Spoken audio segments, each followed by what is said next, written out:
Hi, good evening, students. Today we'll start a new lesson, food and feeding habits of animals. Sources of food for animals. All living things need food to grow and live and stay healthy. Food gives us energy to work and play. So here feeding habits of animals. It means animals eat different kinds of food. So we can divide it as three types: herbivorous, carnivorous and omnivorous. Next we'll move on to herbivorous. You have two images here, cow and goat. So these are all belongs to herbivorous. It means plant eating animals. So those animals which depend on plant for the food, for example cow, buffaloes, goat, zebra, horse. So these are called as plant eating animals. Herbi means plant, vorous means eater. So we can call it as herbivorous.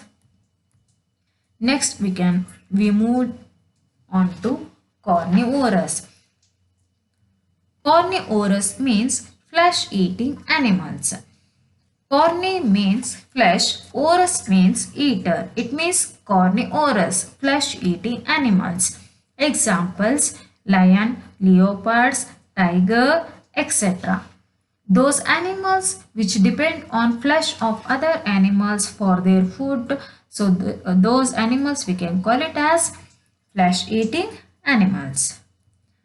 Next we move on to omnivorous. Omnivorous, it means omni means all, vorous means eater. Both plant and flesh of other animals, we can call it as omnivorous. Examples: crows, bears, humans, they are eating both plant and flesh of other animals. So we can call it as omnivorous.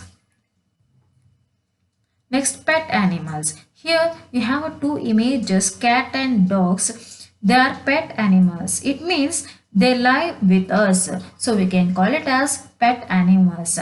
Usually the dogs, it's like God to our home. So we should take care of them. We give them good food, shelter and keep them healthy and safe. Next, we'll move on to domestic animals.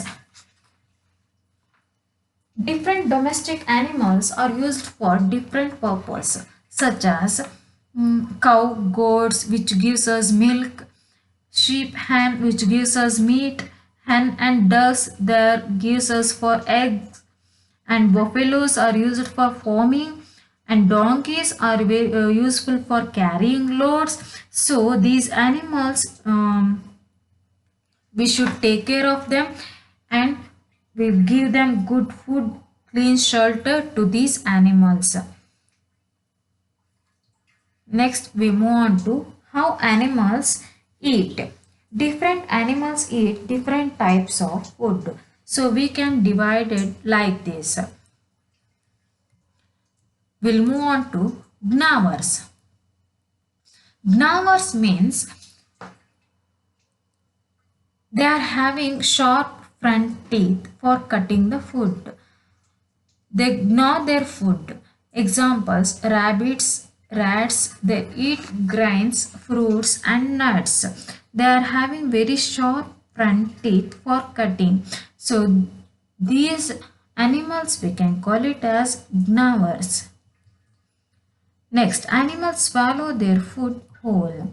So here you have a picture, frog that eating the insect, that catch the insect with their tongue and swallow them whole.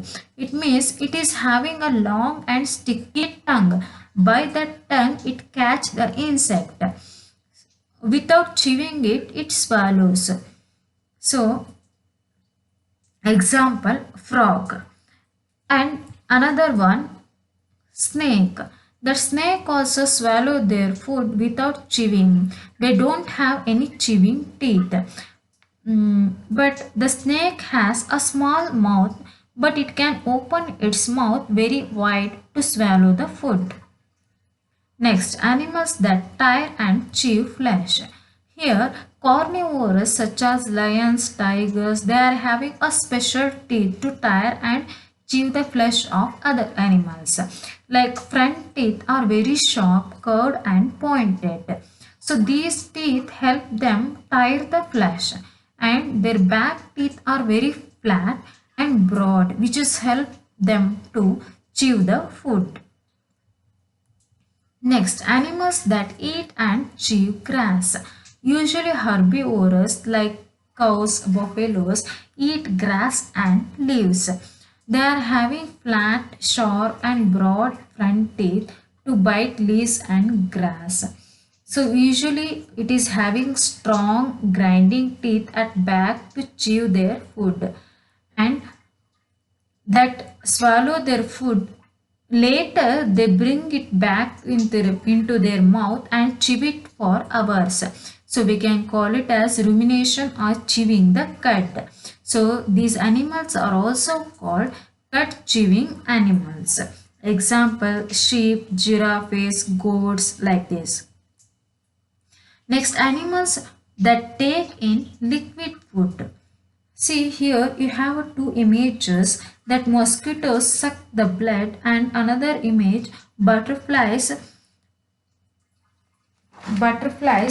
suck the nectar from the flowers. Here these animals take in liquid food. It is having long thin hollow tube. This used to suck the food into their mouth. Butterflies and bees use this tube to suck nectar from flowers, like we suck juice using a straw. In mosquitoes and leeches suck blood from bodies of other animals. And some animals like cats and dogs that lap up milk and water with their tongue. So this method also we can call it as lapping. Next, food chain. Here in food chain, a deer eats grass and a lion eats deer. They form a chain. This chain is called food chain. See, in this picture, you are having grains from plants. So, it is eaten by rat. So, next, rat is eaten by snake. And snake is eaten by eagle. So, every animal which depends on another animal. So, we can call it as food chain. And food chain always begins with a plant, and because the plants make their own food, so we can say that all animals depend on plants directly or indirectly for their food. Thank you, students.